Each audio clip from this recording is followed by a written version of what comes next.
cold out there today at 0 degrees. I've got my thermals on. Let's see if we can get something done in the workshop today. I'm going to pop the heater on and see if we can warm up a little, and then I'll go into what we're going to do. If you've seen any of my videos before, you might know that I use this ancient Black & Decker workmate to do many jobs around the workshop. Holds my table saw, my thicknesser, and I do glue ups and assembly on it. That's all going to change today. I'm going to build my ultimate adjustable workbench for a small workshop like this one. The items I'm going to use in this build are this electric adjustable standing desk frame by FlexiSpot, who have been kind enough to sponsor this video. A little bit more on that later. And this Banggood vise, which is something this workshop seriously lacks, any vise at all. So I'm going to try and make use of that. Whether I can fit it on or not, that's another thing, but we're going to give it a go. Let's get to building. I'm just going to speed through the unboxing and the building part of this. But what I will say, first impressions are, this is really heavy and really quite good quality. And before I put all the top on, I'm getting it ready to test the electronics and that it goes up and down okay. I've got a piece of wood in mind for this top. It actually came with a really nice maple looking top, but it's a bit thin and really nice actually, so I'm going to use that for something else. So what I need, there's a piece of pine here. You should be able to see it. It's an old tabletop, part of an old very big table. I think it was a 10 or 12 seater.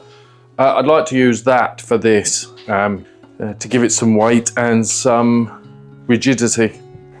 I'm going to have to move everything out of the way, I think.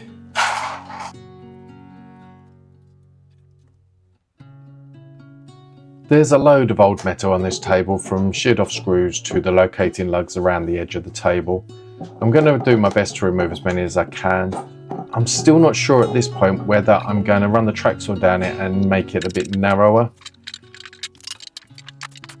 Do you know what? I think I'm going to use it as it is, see how steady it is.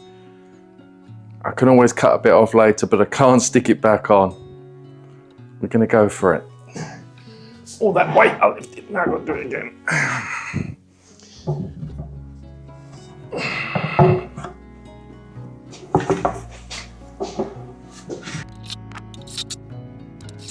So there's 4 screws each side and 2 in the middle. The table's a little bit wobbly and I'm a bit concerned about it, so I think I've come up with a solution and I'll talk about that in a bit.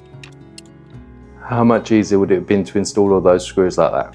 Let's think about how we're going to install this vise. I think what we'll do, we'll screw this up into the table, and then a piece of wood that slots, so it'll have like a front and a back, slot over the top, a rib in the middle so that it sits on top, and then at this end I might do the same and attach it to the table so that I've got like vice joist so that I've got vice jaws at the back and at the front, because I don't just want it butting up to the table. So I've got to leave enough room for all of that. But I think if that goes back there, that'll give me loads of room, obviously, because this comes right the way out then. I need a few inches of that and that'll be fine. I need to find some washers and we will screw that right up into there. Should be good.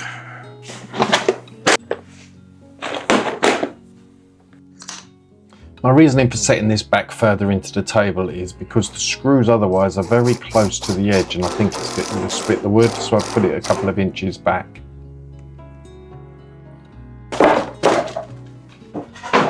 Not sure what yet. And I just think I'm going to cut holes there. That will then slot down into there. I'll have a piece of wood in the middle, the same thickness as the bar, and then another piece at the front, and I can screw through the 2. I could just do the one at the front if I'm honest, and then that will just screw straight through there. We'll try that first and see how that goes. I mark right across the board so that when I drill out with a Forstner bit, everything lines up when I put them back in the vise.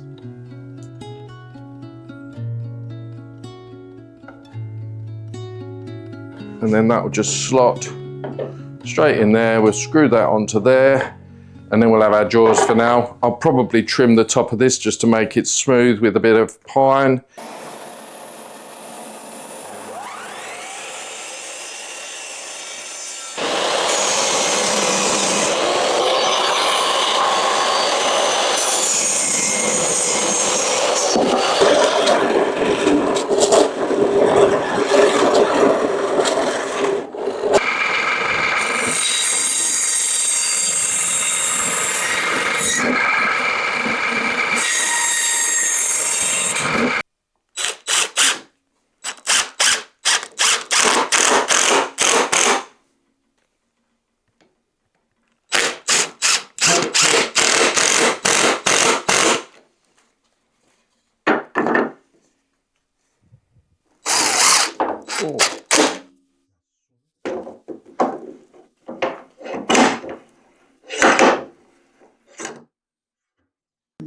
I now have a weight complex because I've seen people go up and down on these machines absolutely fine, and with me it gets so far and then goes back to default height.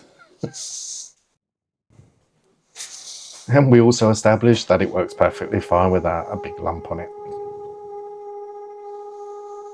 It's got cold again now.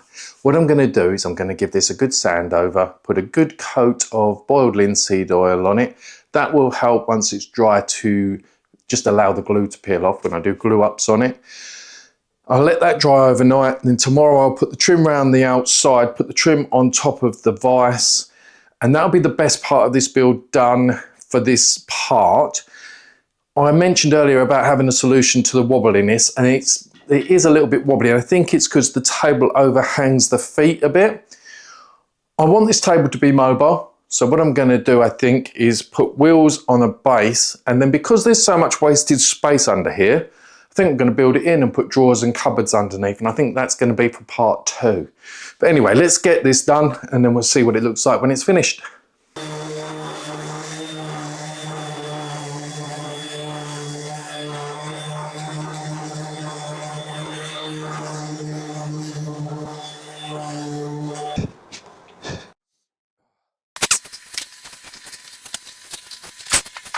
So I'm going to go and clean up my hands. I should have had gloves on. I didn't even think about it at the time. A quick safety warning. If you ever do anything with boiled linseed oil like this on a cloth, and I believe brushes, but these can spontaneously combust. So they either need to go in a glass container with a lid, or I'm going to put this outside in a bucket of water. So yeah, be careful when you're disposing of your cloths with boiled linseed oil.